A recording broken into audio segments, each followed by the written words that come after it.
couple years ago, we built a privacy fence that's 8.5 feet tall.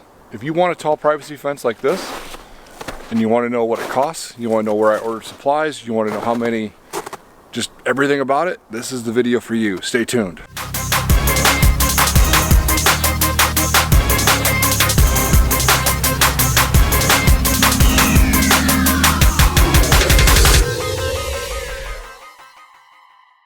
The people who live there now are great. The people who used to live there were the worst. We first moved here and basically these people just never wanted a neighbor. So they built this house, we bought it, they hated us before they even met us. We had all kinds of problems with them. The only answer was put up the biggest fence ever. I'll try to draw this for you. So imagine you buy your dream house and it looks like that. And you're really happy, right? But what you don't know when you buy this dream house is up the hill from you is people who's really unhappy and angry and a bunch of jerks, right? So in the ground does one of those things. You're like, okay, let's all just get along, let's all be happy. And eventually you realize you just can't get along, so you're like, put a fence up so you guys see their ugly faces no more. Well, if you put a normal 6-foot high fence up, that's only going to go so high. They can still see you and cause problems, and you see them and you're like, they're disgusting, you want no part of them. So the only way around this, you got to build a tall fence. Once you build a tall fence, problem goes away. Make sense? I wish that wasn't the case, but that's honestly what we had to do. So I've been asked many, many times via email, Sean, how tall is if you're 6'6", how tall is that fence? That fence has ended up being 8.5 feet tall. What I want to do now is I'll take a bunch of B-roll.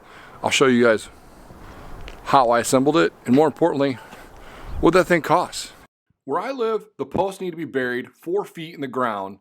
That way it's below the frost line.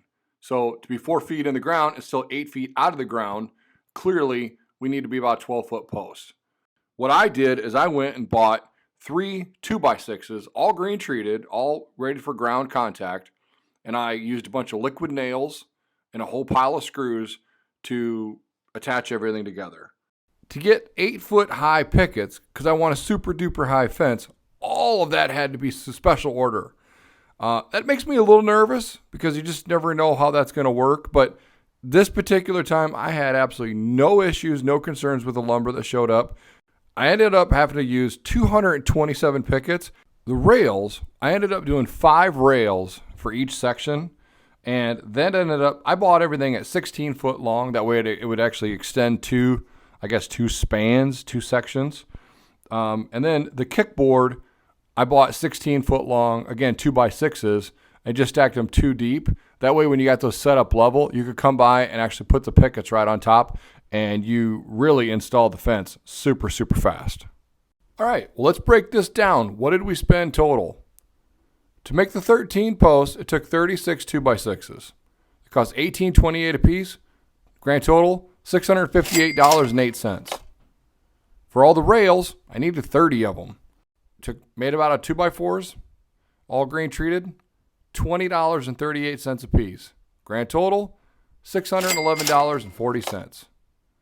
Like we already mentioned, we needed 227 total pickets, 8 foot tall, all cedar, looks nice, $6.29 a piece. Grand total, $1,427.83. The kickboard at the bottom, made out of 2x6s, 16 foot long, all green treated, needed 24 of them total. Cost $23.98 a piece. Grand total, $575.52. When you add all that up, you spend $3,272.83. All right, so what does that number not include? I didn't include the screws. I didn't include any leg screws. I didn't include liquid nails. I didn't include the bags of concrete I used to backfill the post holes. An unlimited amount of bush light that weekend. And I didn't count sales tax. So you're going to want to look at all of those things when you take this information and try to apply it to where you live. So like I said, my only regret is we didn't build that thing sooner. What took me so long to pull the trigger? Money. It was just money, and I wasn't sure how it was going to look. And just like all of you, I was like, oh, I keep hearing that Menards lumber sucks, but does it really suck? What does that even mean? And I just said like all these situations going through my head, right? I knew I had to be right. Whatever I was gonna do, I wanted it to work.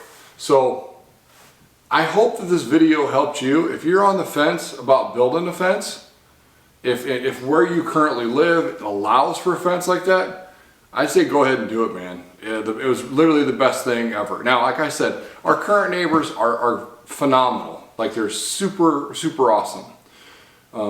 Does that mean I'll take our fence down? Probably not.